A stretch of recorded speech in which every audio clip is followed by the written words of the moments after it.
Hardware to Save a Planet explores the technical innovations that are giving us hope in the fight against climate change. Each episode focuses on a specific climate challenge and explores an emerging physical technology solution with the person bringing it into reality. I'm your host, Dylan Garrett.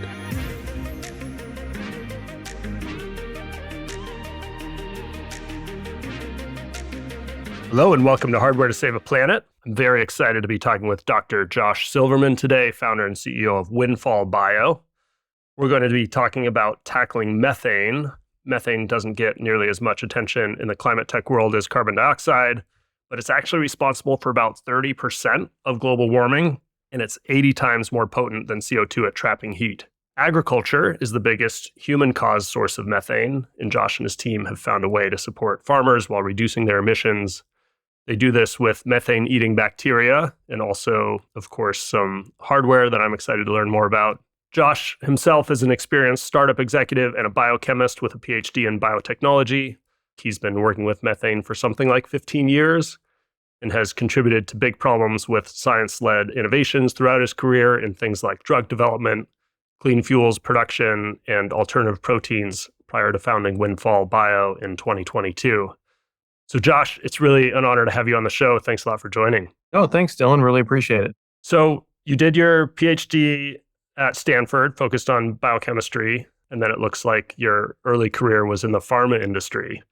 I'd love to hear, how did you go from drug development early on to focusing on climate change? Yeah, a couple major points. So first, drug development was great. Was able to take 3 different drugs from kind of early stage concept through INDs and phase 1 to clinical trials.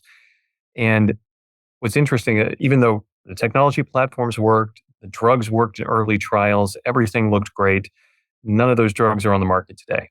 So got really frustrated with the amount of time, effort, and especially money needed to kind of bring those drugs into the marketplace.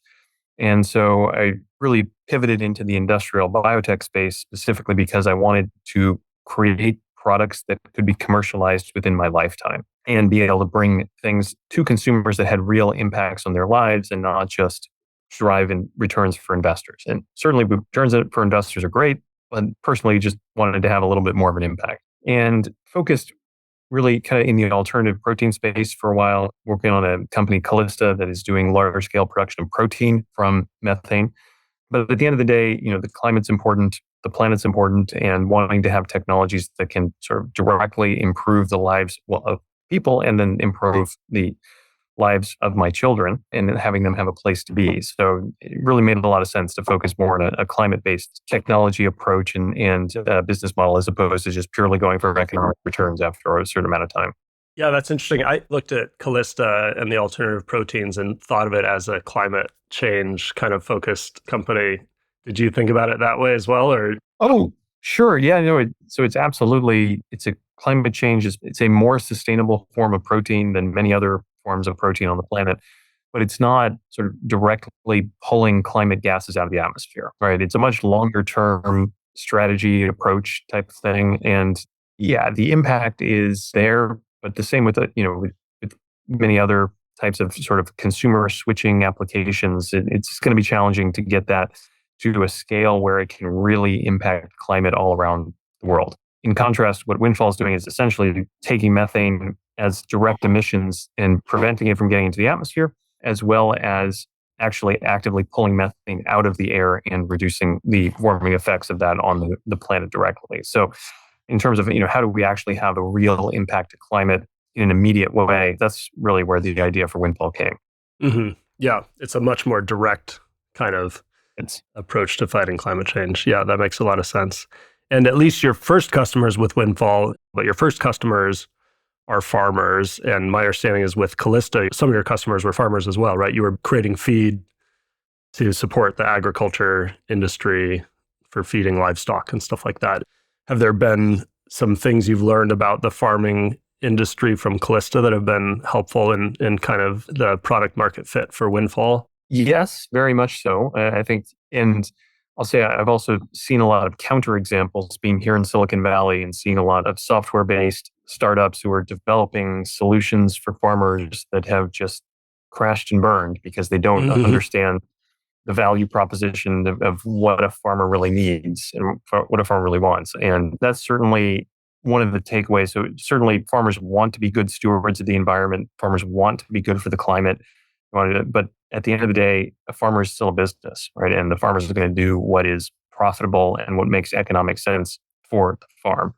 So you need to have a solution that makes sense from an economic perspective first, and then is also good for the climate on the back end. And as long as that business proposition makes sense, absolutely farmers are excited to adopt it. They're excited to do things that improve their efficiency, improve the bottom line, as long as that aligns. And if that aligns with the climate, great. But asking farmers to lose money or to pay extra just to become more sustainable, just to become better for the environment, that's basically a non-starter. And that's a non-starter for pretty much every business, but farmers even more so.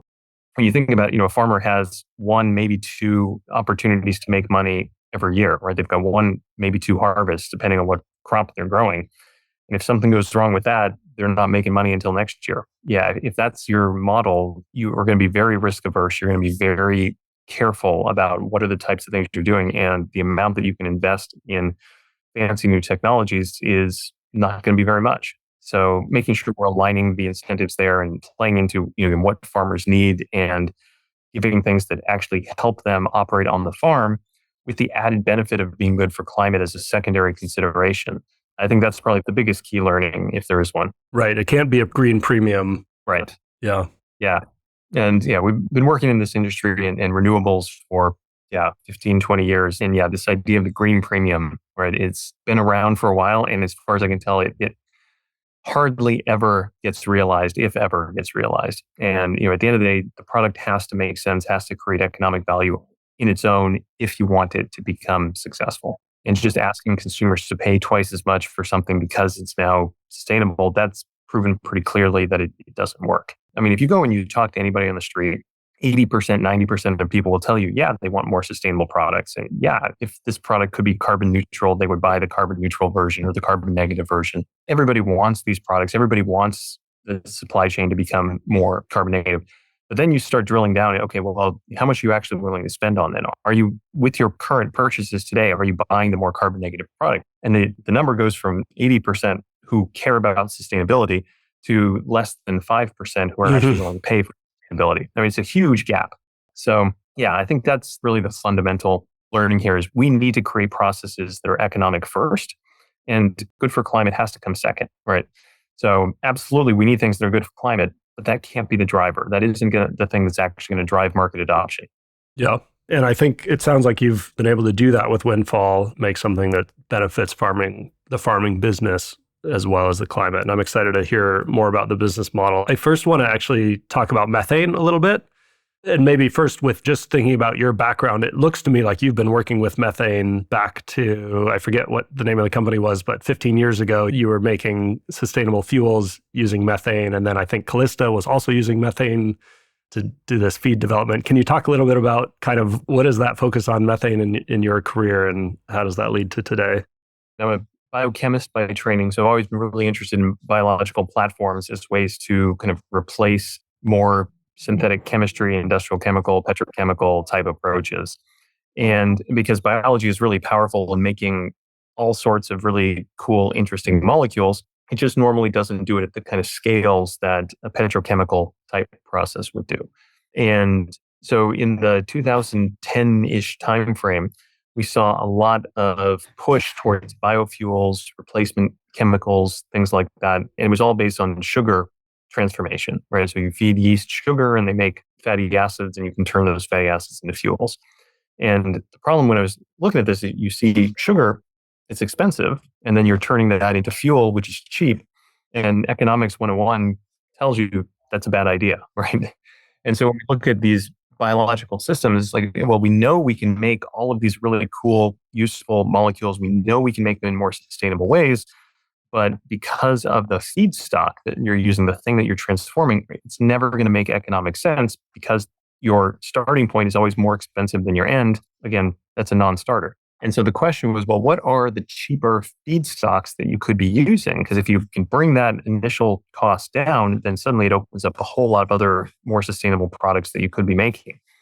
And in this time frame, kind of, the early 2010s, this is when we saw again, it was the big biofuels push, but it was also the start of the fracking revolution, right? And you saw the price of natural gas in the United States dropping precipitously as the amount of natural gas that was being produced was going up. And so this was and still is one of the cheapest feedstocks on the planet. The other big thing with sugars is the transport, like actually moving them around, getting enough of them into one place. And you actually spend more both in terms of dollars and carbon footprint and actually moving the sugars from the point of production to where you want to actually use them and consume them. And natural gas is actually the only feedstock where we actually have pipelines that are sufficient to move it around the country. Trillions of dollars of infrastructure to actually move methane from one place to another, which is very few other feedstocks fall in that category. And we actually have pipelines that bring methane into literally all of our houses for both heating and cooking purposes. Right? So the infrastructure is there to move it. The cost is low and the energy is very high. So that was really, that basis company started called Siluria, which was looking at thermochemical transformations. And what we have, methane, it'd be great if we could make things, and natural gas is cleaner than many other petroleum sources. So being able to make petroleum replacements from natural gas is still better for the environment than not doing that. So, at Siluria, we were working on taking natural gas and using it to replace or to make polyethylene plastics to eliminate the need of ethylene made from petroleum products, and also to then make other fuels and sustainable products of that nature. And that technically worked very well. But there's lots of other ways to make plastics, and again, we wanted to make things that are better for the environment. So that's led to the idea of Callista. Well, we can actually take that natural gas and we can turn it into protein and things that would otherwise be very difficult to make, and create more sustainable sources for these other products that are environmentally friendly and healthier and all that sort of thing. And so with starting of Callista, basically we discovered that Siluria was a thermochemical transformation. Callista was founded on the idea of, we realized that you can actually feed biological systems directly with methane. And there are organisms out in the environment that eat methane in the same way that other organisms like yeast eat sugar. And you're able to make all the same types of biomolecules that you make from every other biological system, but starting from methane. And it's now significantly cheaper in terms of per carbon molecule feedstock. It's easier to get it there on site. It solves all of these other problems that you have with the sugar feedstocks, and now produces a product that is actually, in Callista's case, is a direct replacement for high quality fish meal, which now doesn't require you going out and harvesting a bunch of fish from the ocean, where you can actually produce high quality protein without the downstream environmental problems that come along with that. So that process works really well. Callista has now gone and built a 20,000 ton per year fermentation facility in China that takes natural gas and turns it into protein for animal feed and potentially for human food as well. But because of just the way that the scale and those things is set up, the Callista process does use natural gas. And again, while that protein is more sustainable than many other sources of protein, specifically fish meal, it's still not necessarily what you would say, best for the planet. It's not carbon negative in the way that we would like it to be. And that's sort of where we're coming to at Windfall, where we're thinking, we know, as you said, going in, methane is a huge negative impact on the climate. Every ton of methane to the atmosphere is worth 86 tons of CO2 over a 20-year period. Methane is very dilute. It's produced from all sorts of different sources, from farms to wastewater treatment plants to landfills to just melting Arctic permafrost. So because it's so distributed, it's hard to capture. But the organisms that we use, or that we're finding when they're out in the environment, they're not seeing 99% methane natural gas coming out of a pipeline. That's not their normal food. They are normally seeing that dilute methane in the atmosphere, or the stuff that's coming off of a swamp or termite mound, which are other great large sources of methane into the atmosphere. And so trying to leverage that to really capture the dilute methane that is otherwise just very difficult for us to deal with, that was really the goal at Windfall, and being able to approach this with a different set of organisms, a different fundamental approach, and a different product. But at the end of the day, the fundamental process is very similar. And we're using a naturally occurring microbe that eats methane and produces useful, valuable products for the user. Interesting. Okay, so to play it back, if I've got it right, it sounds like you actually started focusing on methane because it was a very distributed, very easily accessible kind of input product that could be used to produce other things. But actually now you're focused on removing methane from the atmosphere because of how potent it is as a greenhouse gas. Yep, exactly. Yeah. So it started off as, again, well, at the end of the day, I think everything boils down to economics, right? So it comes back to like the first definition of a sustainable business is one that makes money. Because if it's not profitable, not going to be around and it's not sustainable, right? So all of these things have to start with a business model that makes sense, a revenue model that makes sense. And then again, it has to be good for the climate as a secondary consideration. So yeah, starting with the idea of methane as a better feedstock. And so the processes we developed there were economic to begin with and also better than. The ones at Windfall now we think are absolutely best for climate. And so we had to solve the business model part first, right? What's the product that we can make if your feedstock is distributed everywhere around the world? Again, we were talking about our feedstock, swamp gas, right? And landfill waste and melting permafrost. Like, how do you actually build the business around that? That's challenging, right? And so that was the thing, like, how are you actually going to make money by capturing that? Or how do you incentivize people to capture that?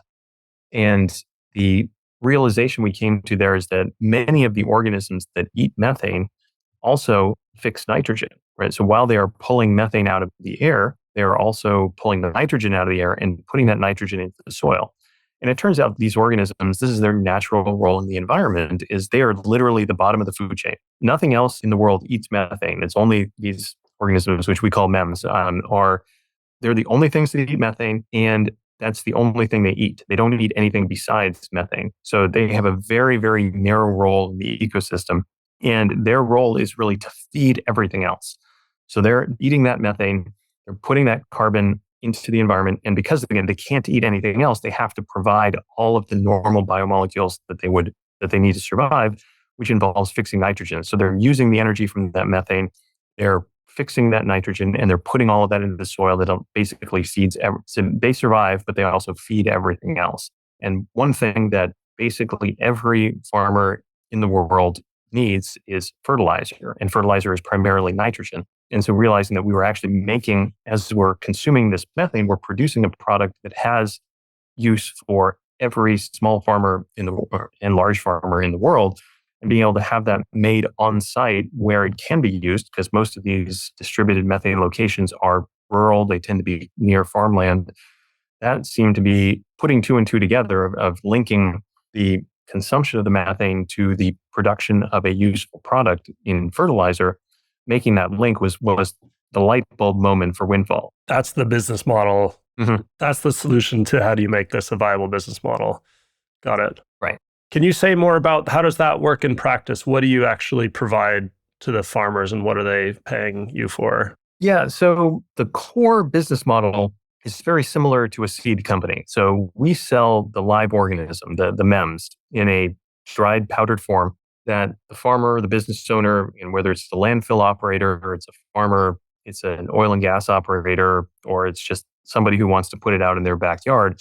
In theory, that's all they need. It's they can take that powder, they can put it into the soil, give it access to methane. And again, it's a living organism. It needs its food. If it sees food, it will eat it, it will grow, and it'll be happy. It'll pull methane out of the air, put nitrogen into the ground. And so in theory, that's really all our customers need is just the live organism, in the same way that a seed company, like in theory, all you need is the seed, the kernel of corn. You can plant it. It's going to grow and it's going to produce another corn plant. Now, in practice, there's other things that come along with it to make sure that the seed can be as successful as efficient did, right? And so we think about a lot of different technologies and hardware that we provide that help to supply the environments to make the seeds as happy and healthy and efficient as you can. And a lot of it is in terms of gas handling as well, because we have dilute methane. How do we make sure we get as much methane as possible to the MEMS to make sure that they have food to eat? And as if the wind is blowing and the methane blows away before the cells can actually get a hold of it, you're not going to produce as much fertilizer as you would certainly like to provide. So there is hooking, depending on the source of the methane, and whether it's coming from a cow barn where you have just a fan and low pressure airflow and fairly low concentrations of methane coming out of the barn versus something like an anaerobic digester where you have still low pressure, but also very dirty gas. So higher concentrations of methane, but lots of other stuff like sulfur and other volatile organics that the cells love. It's actually more food for them. To something like, again, an oil and gas facility where if you're dealing with combustion gas, now suddenly you've got a few percent methane, very concentrated stream of CO2 and water, which is coming out of the back of an engine or something like that. And you have it at several hundred degrees Celsius, which is not something that's great for biological systems. You can cook them the same way that you can cook any other living organism. So getting the hardware in place to channel the gas in the right way, make sure we handle the pressure drops for the equipment, make sure we do the heat exchange to get them to where the environment that and the conditions that are going to be conducive to the living organism is really important for those particular things. So again, in theory, all you need is the seed. In practice, there's a lot of engineering that needs to go around that. And the engineering, depending on the application, can be very, very different. The other piece that we see a lot is the monitoring and tracking. So, I mean, the benefit that we have in terms of a climate perspective is what we're doing is very measurable. So we can have the MEMS that are living in basically, a soil reactor or contained reactor, and we can have a gas stream of methane coming in. We can measure the concentration of methane and monitor the methane in the input stream. We can monitor the methane in the output stream. And we can know exactly what the footprint and the climate benefit of the scrubbing is. And the really nice part about this is because this, every ton of methane that we capture or destroy, I mean, even if all we did was take that methane and turn it into CO2 and we didn't capture any of that carbon in the reactor, which of course we are, but even if all we did was just emit it at CO2, you can recognize all of that benefit right away. So every ton of methane that goes out is 86 tons of CO2. So by transforming and capturing that methane, right, you're immediately destroying over 80 tons of CO2 in that transformation. And there is no sequestration. There's no long-term risk because we can measure instantaneously the amount of methane that's being captured. And thermodynamics tells you once you turn methane into something else, it's not going back. That's not a reversible reaction. You're never in the environment that whatever you emit is never turning back into methane in any kind of scenario that makes sense. Yeah. So from a tracking, monitoring, and saying we wanted to censor the type of or sense and quantify the exact amount of methane that's being destroyed or captured, but we don't have to deal with sort of the long-term implications of that most carbon capture projects have to deal with. Got it. Okay. Right. Yeah. We talk a lot about the durability of a carbon sequestration solution because, the tree is going to decompose and release carbon again. You're not worried about your MEMS. Your MEMS aren't going to decompose and release methane again. Exactly. Right. Once they've converted it, it's gone. And then are your customers in the farming use case, are they able to sell like greenhouse gas removal credits? Is it similar to how somebody would sell carbon removal credits? Potentially. Okay. Ours is a little bit of a weird situation because we're producing a valuable product and we're making a process that should be profitable on its own. There's no additionality. Yeah, the additionality means it should not be, if once it's successful, fully commercialized and out there and adopted and de-risked, it should not be eligible for carbon credits, which is it's a weird catch-22, right? Right. The more successful we are, we're actually destroying our own credit market. It's obviously still a great thing for the planet. We want the credits to kind of drive unprofitable technologies because otherwise they won't happen. But yeah, our goal is to create a process that doesn't need credits. Now, in the short term, if somebody is running this thing, again, it's still risky, it's still in the development stage, we think, credit should be available. And there might be cases where, so when we think about our customers are twofold. So one is there's people who have the methane, and then there's the people who are going to consume the fertilizer. And if you're a farmer or a dairy farmer or something like that, that can be the same person, right? You're capturing your own methane, you're producing fertilizer that you're going to use yourself. Great circular economy, improved efficiency, win-win for everybody. But there's other people who have a lot of methane who don't necessarily use fertilizer. So you think oil and gas or landfills, right? They're not doing a lot of farming per se. So in theory, they can be producing fertilizer and selling it to someone else.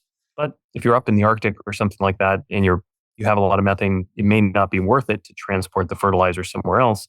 So those applications might be more amenable to like a carbon credit scheme where you're just doing it for the general health of the soils, but you're not able to sort of recognize an economic value for it. And that would be a good situation for a credit market. Okay, that makes sense. I don't know what kind of like numbers of tons you can capture, but 80 times whatever, $600 a ton that CO2 removal credits are going for right now with full permanence or with like high durability. Yep, exactly. That starts to add up pretty quick. Yep. Okay. So maybe you've kind of already answered this question, but I was going to ask, I've read that something like 2% of climate funding is going towards methane mitigation. But so I was going to ask, what has it been like to fundraise with a methane focused company? But yeah, maybe the answer is that it's really just it's not necessarily about methane removal. You don't have to look at it that way. It's about making a good product for farmers. Yeah. Well, and I'd say candidly, we've been trying to get the Windfall approach and get the company formed and founded and funded for close to 8 years now. And yeah, the pushback from investors for the longest time was, yeah, we're just not that interested in methane. We have a mandate to deal with CO2, and we just don't think methane is that important. And that's been very frustrating. But that was historically very frustrating.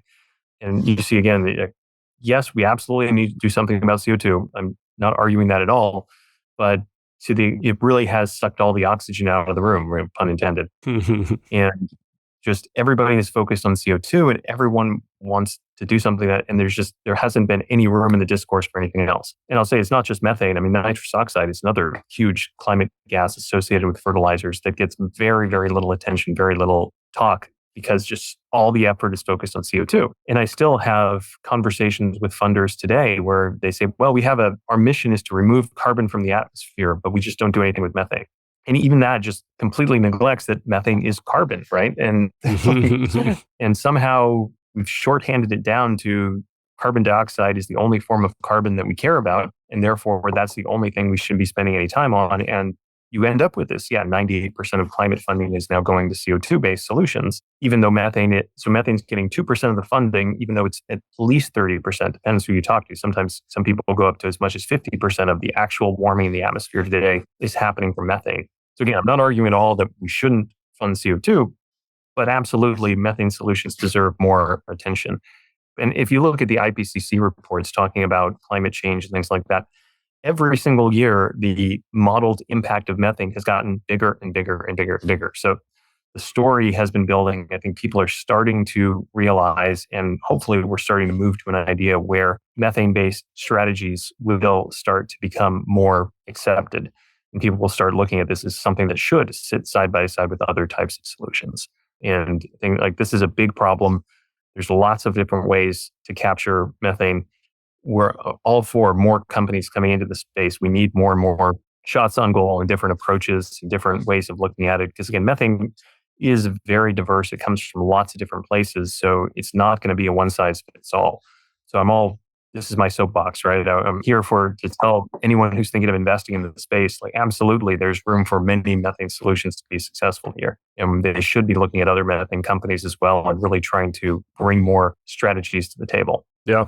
Yeah, it sounds like a really under-tapped opportunity. Yep. So I want to hear a little more about the hardware. So maybe we just focus on the kind of cattle farming use case, if that's a useful way to do it. But so it sounds like if I have a building full of cows, there's sort of a higher concentration of methane in that space.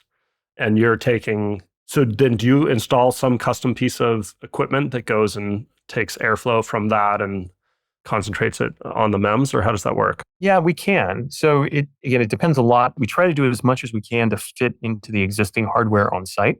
And mostly that's the ventilation system. So we think about a barn, cattle barn or dairy barns will have fans and existing because they need to keep the cows cool. They don't want the methane and things like that to build up. So they're already moving the air, which is the single largest expense in any of these types of climate approaches, any type of CO2 direct capture or whatever. Moving the air and running the fans is the single largest expense that any of these things have. And so to the extent we can use the existing ventilation systems, that's a big win already. The biggest issues we have for hardware design is pressure drop then, because these fans are designed to move air, but they're not designed to pressurize or compress or move it. So anything you put on the back end that you're trying to force the air through, that can put a lot of strain on the fans and cause them to burn out if you're not careful with those sort of pressure drop approaches. So our reactors we want things that are high surface area because we need to basically connect the MEMS to the methane and give them as much opportunity to eat the methane as possible. The limiting factor is really the mass transfer rate of methane diffusing from the bulk phase gas down to the specifics of where the cells are.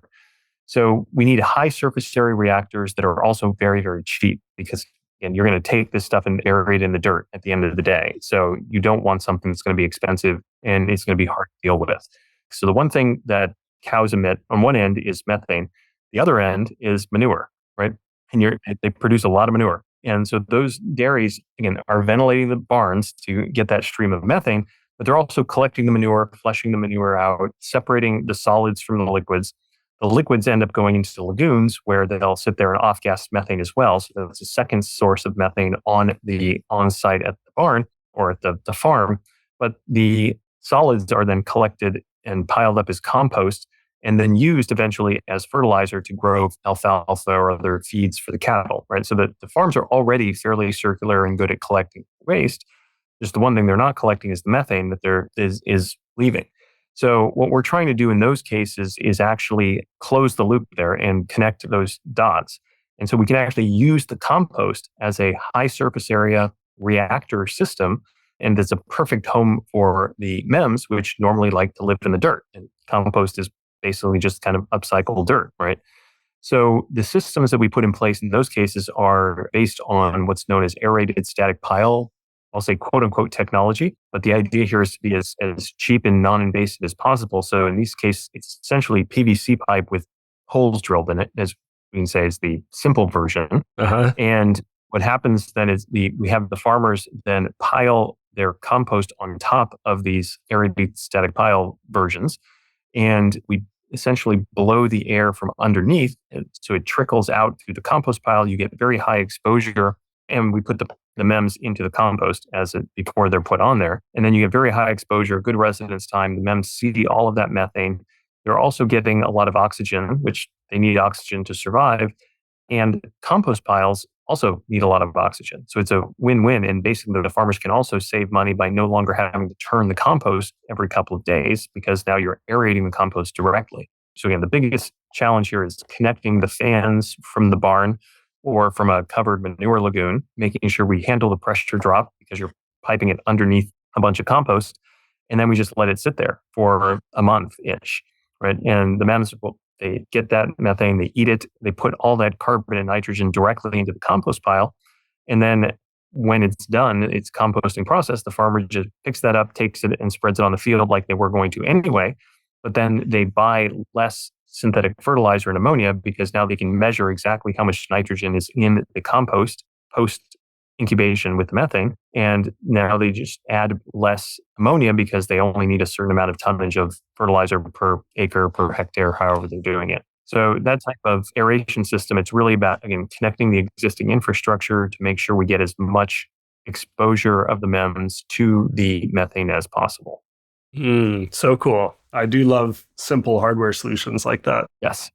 Yeah, that makes a lot of sense. And you know how much methane is captured because you have the sensor on the inlet and you're capturing all the air coming off of it. Yeah.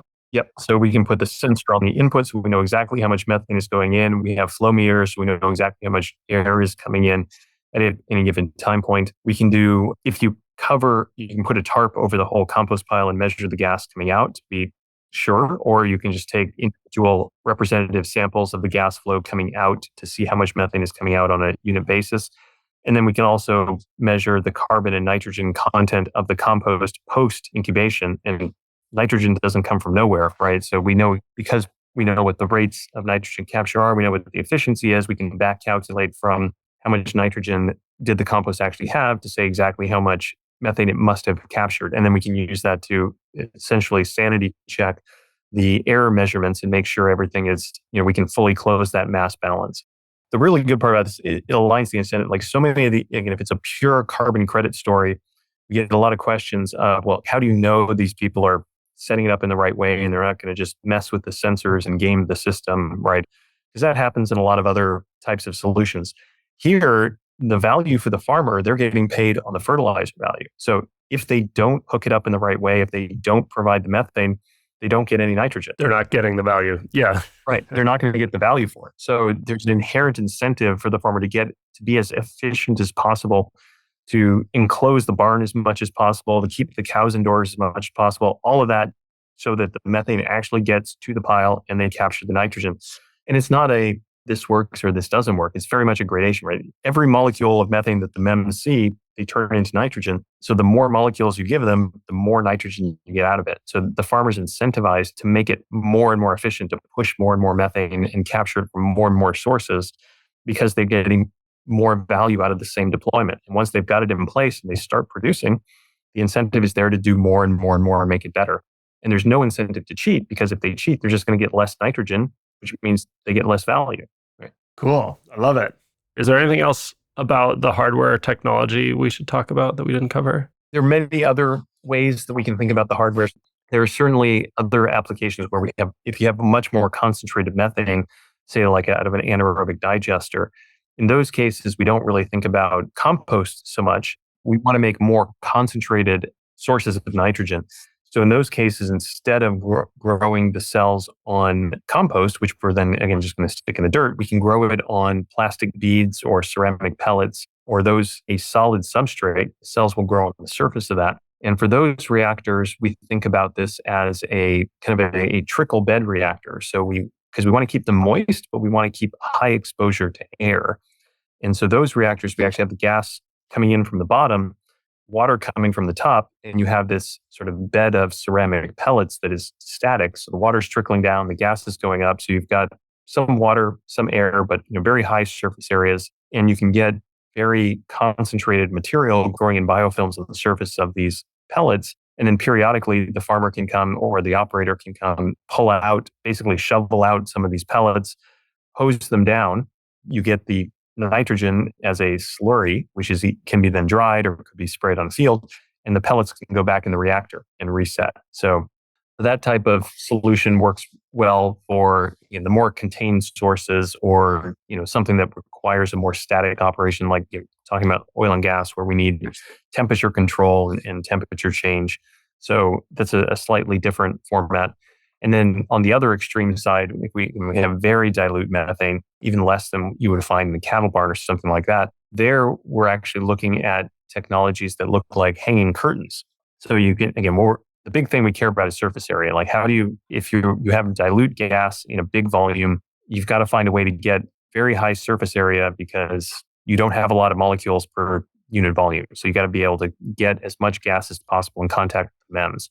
So you can think about this as big hanging curtains in a barn, even the curtains around the outside that people use today to contain the airflow and things like that for cows. And the bacteria, the MEMS, can be basically sprayed on those and grow on the surface of that. And if they're just out there hanging in the environment, and then periodically, again, the farmer can come and either scrape them down or spray them, or hose them down, and collect the material in the bottom. And that gets us the type of surface area that we need. So those are also kind of cool and interesting different design features. But yeah, it's an interesting problem, because we have, or problem/opportunity, right, where we don't need any energy input. We don't need any pressure. We don't need high temperatures. The one thing, the mandate I have is, no stainless steel. We want processes that are cheap, that are easy to implement, that are simple. These are things that small farmers can deploy just as easily as big ranchers in Texas or something like that. And so it's got to be something that's cheap, easy, and modular and scalable to all of these different opportunities. Wow, super cool. I love how simple it can be. And just thinking about it relative to some of these CO2, like a direct air capture system. And to your point, how much energy goes into blowing the air and then desorbing the CO2 from the reactors. And then you still have this gas that you have to figure out what to do with. Exactly. There's so much about your system that is really attractive from its kind of simplicity and durability.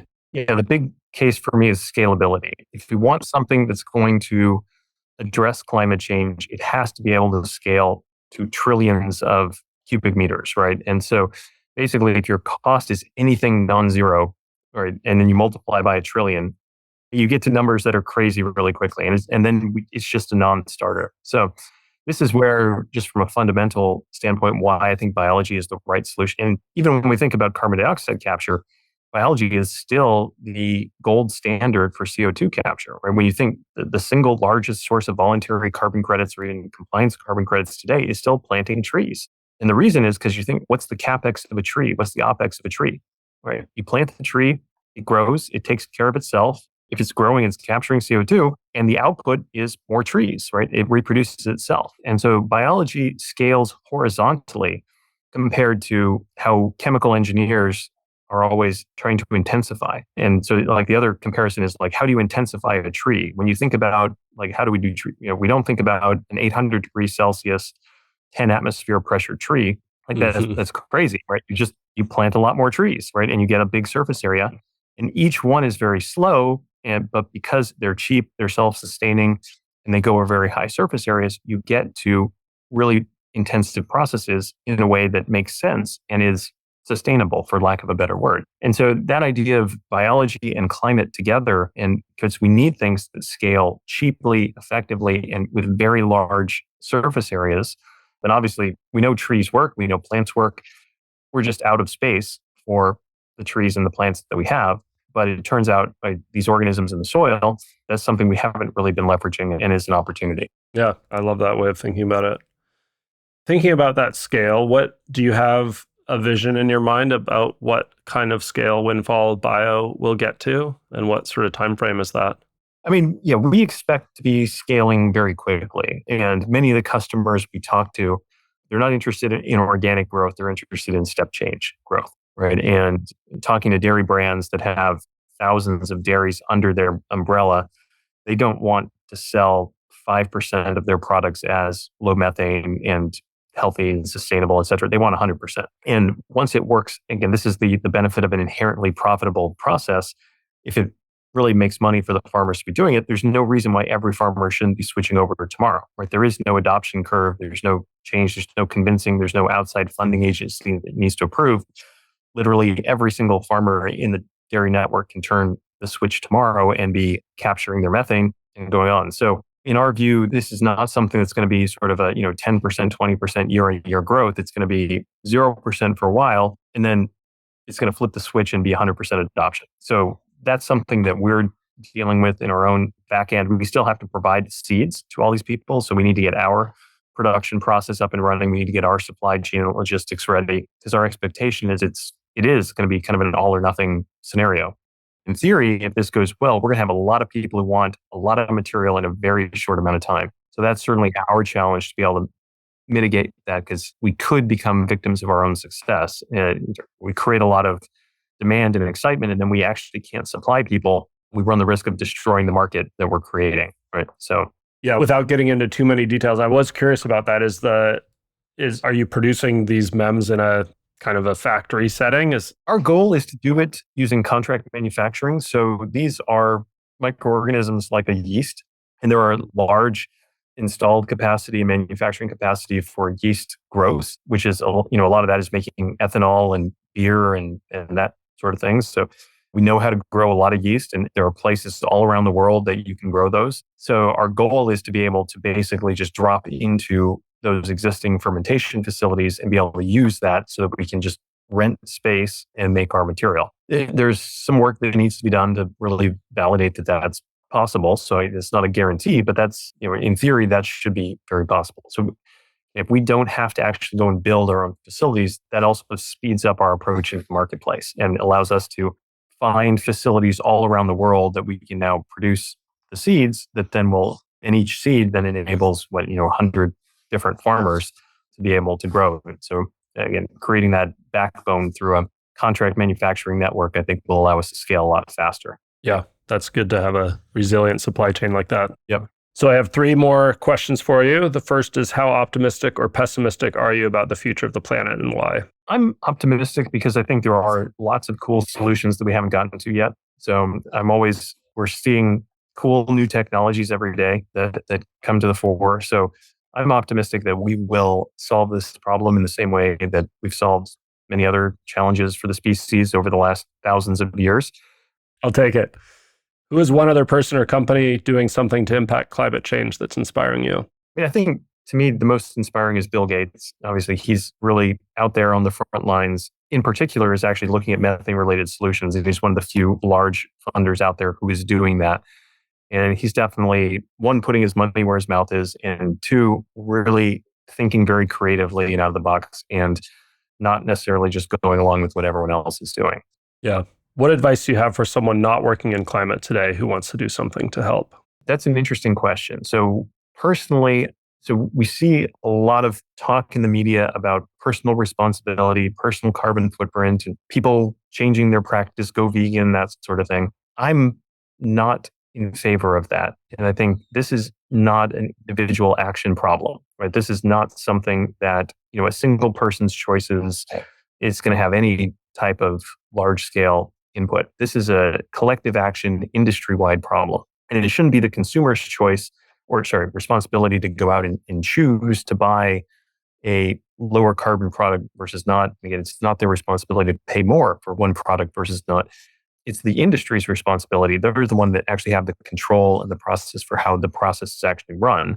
And it's government's responsibility to actually go and mandate these types of solutions. What's really going to move the needle is putting pressure on the decision makers and the stakeholders, putting pressure on government, making sure we get the regulations in place, make sure industry has a level playing field to really meet those targets. And that's what's really going to have the longer term impacts more than any individual sustainable single choices. Whether I buy an electric car or not, whether I get a soy milk latte versus a regular latte, those are things that make basically zero difference in the grand scheme of things. And I know that may not be a popular thing to say, but yeah, I think getting involved in the larger decision-making process, making sure we're electing leaders who are going to actually drive the regulations, oversee the industry, and pushing the industry to make sure that they're putting in place the best technologies to be more sustainable. That's how we're actually going to have impacts that make sense. You've just put to bed a recurring debate that happens in my household over and over. So I thank you for that. Oh, okay. Well, Josh, thank you. That was really fun. And I love what you're doing to support farmers, but also bring more attention and have some impact on the methane problem as well. Thanks so much for your time. Yep, no problem. And any follow-up questions or anything that's not clear, just feel free to shoot us an email afterwards. All right. Sounds good. Thanks, Josh. Hardware to Save a Planet is brought to you by Synapse. To find out more about us and how we develop hardware solutions for the world's most ambitious companies, head to synapse.com. And then make sure to search for Hardware to Save a Planet in Apple Podcasts, Spotify, and Google Podcasts, or anywhere you like to listen. Make sure to click subscribe so you don't miss any future episodes. On behalf of the team here at Synapse, thanks for listening.